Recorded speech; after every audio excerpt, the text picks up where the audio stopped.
이낙연 전 대표도 원칙과 상식 의원 3명 결국 탈당을 했습니다. 그리고 신당 창당 수순 밟고 있어요. 여기까지 오게 된 근본적인 이유 뭐라고 보십니까? 글쎄요, 저는 이낙연 전 대표나 이재명 현 대표 두 분 다 책임이 크다 그렇게 생각을 합니다. 만약 이낙연 대표가 좀 더 적극적으로 이재명 대표와 손을 잡고 윤석열 정권을 향해서 투쟁을 했다고 하면은 만약 그 경우 플랜 B로도 클 수 있는 인물이다라고 생각을 했는데 그 잠시를 참지 못하고 아무것도 하지 않고 탈당해버린 것. 또 이렇게 탈당하는데도 계속 소통을 하지 않은 것은 이재명 대표의 책임도 있다. 이 시점에서 유권자들의 가장 큰 관심은 그렇다면 이낙연 신당과 지금 창당이 본격화돼서 거의 마무리 단계에 와 있는 이준석 신당이 연합해서 연대해서 갈 수 있을 것인가 이거든요. 저는 연대는 불가능할 겁니다.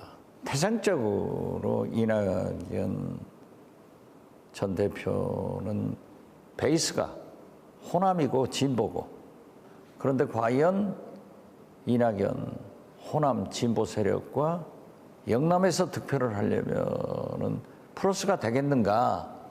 이준석은 그냥 젊음, 보수, 그걸 지켜나가는 것이 필요하다라고 하기 때문에 제가 이낙연 전 대표는 하려고 하더라도 네. 이준석 전 대표가 응하지 않을 것이다 이렇게 봅니다. 당연히 호남을 비롯해 이번 전국 선거, 그러니까 총선에서 미치는 영향도 거의 없을 것이다라고 보고 계신 거예요? 저는 그렇게 봅니다. 민주당 후보자를 떨어뜨리는 그런 역할로 윤석열 도우미가 된다 그렇게 봅니다. 민주당은 사실 윤석열 정부에 대한 어떤 국민들의 낮은 지지에도 불구하고 이 반사이익이라는 건 거의 없었다는 분석이에요. 이거 혹시 동의하십니까? 윤석열 대통령에 대해서 저렇게 절망하고 있는데 거기에 대한 대안을 제시 못하고 늘 끌려다녔어요. 그리고 지금 현재만 하더라도 우리 호남에서 민주당의 지지도가 확 떨어졌더라고요. 네. 이러한 것은 개혁, 혁신을 요구하는데 그러한 것을 못하고 침체되어 있다. 그렇다면 이번 22대 총선을 민주당은 어떤 전략으로 치러야 된다고 보시나요? 총선은 지금 현재 이 정권이 잘했냐? 국민 여러분, 윤석열 정권 2년간 살림이 나아졌습니까? 민주주의가 됐습니까? 남북관계가 좋아졌습니까? 여기에 대한 윤석열 정권 심판론으로 가야 된다. 윤석열 대 이재명, 이런 구도로 가면은 저는 가능성이 있다고 봅니다. 네.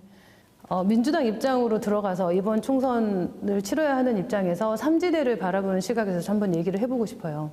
그렇지만 공천 과정에서 만약에 탈락한 현역 의원이든 아니면 또 이 민주당 계열의 후보들이 신당으로 합류한다고 하면, 그래서 그 후보군들이 또 유권자들을 설득하고 지지를 받을 수 있다고 하면 민주당으로서는 어느 정도의 영향을 받을 수밖에 없는 거 아닌가요? 영향은 받겠죠.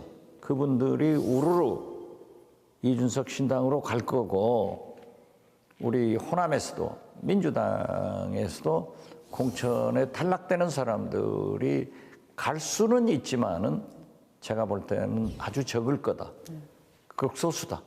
그리고 그분들이 특히 전국 어디에서나, 우리 호남은 물론 국회의원에 재선될 수 있는 그런 파워는 없을 거다. 저는 확실하게 봅니다.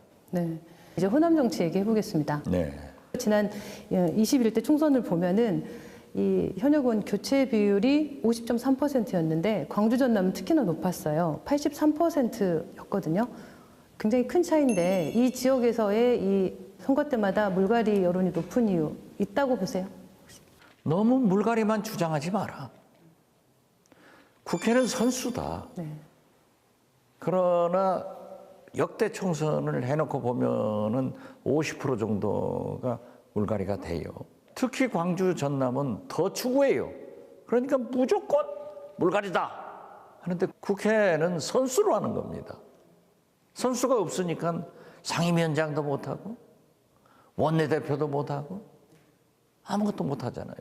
이 광주 군공항 이전 문제, 광주와 전남이 함께 풀어야 될 문제인데 결국에 또 해를 넘기게 됐거든요. 제가 목포 국회의원을 할 때도 굉장히 현안이었는데 군공항은 반드시 무안으로 가야 됩니다. 자꾸 그 단견적인 그런 생각만 하지 말고 민간 군공항이 한꺼번에 무안으로 이전할 수 있는 방법을 모색해야 된다. 저는 그렇게 생각합니다. 앞으로 더불어민주당 이것만은 꼭 지켜야 한다. 고문으로서 조언을 해주신다면? 저는 더불어민주당이 싸울 때는 싸워야 돼요. 그러나 일을 좀 잘하자. 중앙 정치도 잘하고 지역 구민들과 소통도 하고 지역의 발전을 위해서는 영혼을 팔아서라도 국비 예산과 국책 사업을 따오는 그런 유능한 정치인 국회의원이 되자. 저는 그렇게 말씀드립니다. 원장님 오늘 말씀 여기까지 듣겠습니다. 감사합니다. 감사합니다.